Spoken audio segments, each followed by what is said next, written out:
キャラデザに感心したキャラ。最近だとマダンの1のデスカラス。がっつり目のコーンローに白い手のひらのアフリカアラブ系風。ジャンプのメイン女性キャラとしてはかなり攻めたデザインなのに不思議と調和してるのがすごいよね。原作の西先生がピエンの絵文字と黒髪でとだけ伝えたら作画宇佐崎先生が出力してきたのがこれとインタビューで見てびっくりした。宇佐崎先生の脳内で一体何が起きたらこれが出てくるんだろう。グッドデザインすぎだろ。そういう系の話だとスライムなんかもそうだよね。ゲアンドラフスケッチからよく可愛らしいフォルムのずっと愛されるスライムを生み出したわ。最初の1行目に不定形って書いてんのにな。さすがだわ鳥山先生。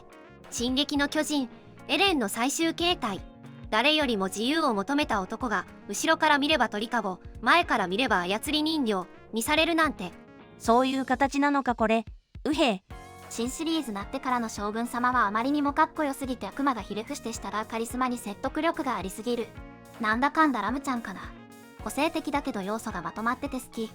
ラムちゃんのすごいところは鬼娘のテンプレデザインになった点だと思う。個性的なだけでなく普遍的なキャラデザにまで押し上げたのはさすがルミ子。ラムちゃんいなかったらあの系統の代表って高木ブーになるな。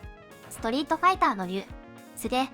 一つ一つのパーツはシンプルで普遍的なのに誰が見てもシルエットだけで竜とわかるし、何年経っても古さを感じないしかっこいいし。竜は袖が破れてノースリーブになってるのが天才的なデザインなんだな。ただの空手着だったら普通すぎて個性が出ないんよ。週末のワルキューレの釈迦。お釈迦様をここまでラフな格好のキャラデザにしたのはずらしとして普通にうまいと思った。しかも意外と元ネタのふんぞえの定義的には間違ってない。からくりサーカスのアルルカン。缶全体より片目が割れて片腕がもげてる壊れた状態の方がデザイン完成されてるのが活かす。足すのではなくオリンピアからもぎ取った腕そのまま武器にしてるのも丸。禰豆子。初めて見た時すげえなって思った。世の中に美少女キャラは数多いが小さい子がお絵描きしても他作品のキャラと見間違えないデザインってのは強いなと実感した。新世紀エヴァンゲリオンの綾波レイ。数多くのクリエイターたちにインスピレーションを与えたキャラだからね。デザインやキャラクター性も含めて綾波系という概念にまでなった存在。ブラックマジシャンガールかな。20年後もグッズ出てそう。この子は本当にそう思う。カズキングのデザインセンスが天才すぎる。ヒロアカのスイーツ湯。しっかりとカエルっぽさもある上でちゃんと可愛い。最有機の三蔵一行。お坊さんと猿とカッパと豚でこのキャラでざくる？かっこよすぎて言葉失うよ。これはほんとそう。こんな秀逸なデザインの最有機はない。ランマのシャンプー。80年代のキャラクターとは思えない。今でも全然通用するデザイン。犬夜叉の殺生丸。やっぱ高橋留美子みたいな性癖幅広い人って魅力的なキャラを生み出しまくってるよな。留美子先生のキャラデザって時代を先取りしてたんだな。時代の先取りというかどの時代でも適応できるキャラデザってイメージ、マジで天才だと思う。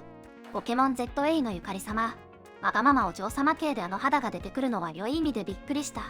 どこかで肌を白くしたコラもあったけどごつ個性になってた。あれ、肌を白くしても同じ服装を主人公に着せてもこれじゃない感が出るのすごいわ。まさに全ての要素が絶妙に噛み合って成り立ってる。ドクタースランプのあられちゃん。こんな可愛いメガネっ子デザインは当時いなかった。当時いなかったかはわからんが、あられちゃんのおかげでメガネをかけることが恥ずかしくなくなったというファンからの手紙はあったみたいね。これはヘムヘム。キャラデザ一種有能だしほとんど非の打ちどころがない。ヘムヘムという名前もセンスがすごい。ヘムヘム可愛いよね。これはヨアニオリキャラ。銀河鉄道39のメーテル。長い金の髪に高帽子からブツまで黒一色の美しさが生えており、モフモフした素材、裾広がるケープとロングスカートに可愛らしさも感じる。ゴジラかな。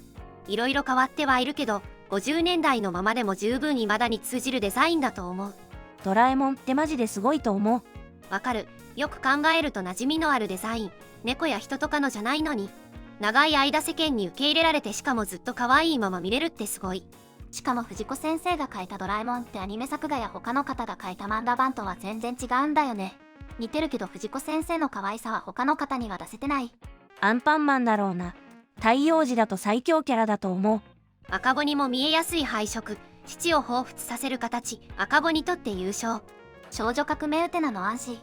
王子様役をピンク髪ロングヘアに、お姫様役を褐色紫髪にする発想は逆立ちしても思いつかない自信がある。メガネ外して髪を下ろすと一気に女になるギャップも好き。爆走兄弟レッツエンドゴーのレッツとゴー。未だにホビー系作品の主人公のキャラデザの基盤になり続けてるレジェンド。驚いたのはトグロ兄弟のキャラデザ。兄、そこって。藤崎龍の方針演技のダッキちゃん。全部のキャラデザすごいけど、ダッキをこんなデザインで仕上げられるのは藤龍ぐらいだと思う。プリンセスセレニティ。当時の女児で憧れない子はいなかったんじゃないかというくらいに美しかった。竹内直子先生のカラーも素晴らしいのよね。キャラデザと言っていいのか迷うけども、シャドウハウスの全身真っ黒な姿は度肝抜かれたし読むきっかけになった。ルパンファミリーだな。ここのデザインはちぐはぐなのに慣れ親しんでるせいか謎の一体感がある。キャラデザ含めて半世紀前のセンスとは思えないほどいつまでも通用するよな。ゲームだけどもドラクエ3の勇者の勇者といえばこいつだろかん。こいつはドラクエという作品含めてもはや日本の RPG そのものの希望にまでなってるからな。出禁のモグラのゼゼ。目つき悪いんだけど小さい子特有の口の形とか全体的なフォルムとかもう全部可愛い。可愛いすぎて初見時びっくりしたくらい。ミクさんはこのデザインも大ヒットの一因だろうな。緑色の髪の毛ツインテールといえばミクってくらいに浸透してるデザインだよな。サマーウォーズのラブマシーンかな。小さい頃第一形態見てトラウマになったけど、これは神々しくて好き。めちゃくちゃかっこいい。カービィだな。子供にも描ける、外国人にも受ける、ありそうでなかった紙デザイン。何しろ丸書いてかを書いたらそれっぽい何かになるからな。最高のデザイン。俺がスーツプラススニーカーの着合わせを好きになったのはこの心臓野郎のせいですよ。シンさん好き。ドロヘドロはナイスデザイン多すぎる。ヘルシングのアーカード。一巻とか古い絵の同人誌みたいな絵だけど旦那のキャラデザはこの頃からすでにかっこいい。リのボタボタで色々言われると今日グールだけどキャラデザは本当に最後まで良かった。最終形態化ネキなんて圧巻すぎて。ジョジョキャラ全般に言えることだけど色がコロコロ変わってもかっこいいと思えるの地味にすごい。岸辺露伴に至ってはバンダナがバレンなのに意外とかっこいい。あれバンダナだったんだ。登場シーンもデザインに含めていいなら。チェーンソーマンの闇の悪魔が好きすぎる。鬼滅のキャラデザ、神だと思う。痩せすぎで清潔感のないブサイクな男とかいう不快感の塊みたいなモチーフをかっこよく描けるなんてそんなあり。銀河鉄道999のホロホロ。ここだけ見るとコミカルだけどね、こいつほど孤独を体現したキャラはいないと思う。クレイモアの覚醒者はどれも両デザインだった。クレイモアは全インク本無表情同じ装備の美女を数十人描いてるのに、ちゃんと見分けつく顔のデザインにしてるのほんまにすごいし苦労したんやろうなって気分になる。最初いろんなキャラが思い浮かんだのに、ふっと変態仮面が割り込んできて、それしか思い浮かばなくなった。変態仮面は仕方がない。デスカラス様はピエンだったのか。キャラデザって奥が深いですね。そして作画担当者のやってる範囲は私が思ってるより多いんだろうな。これって私だけ？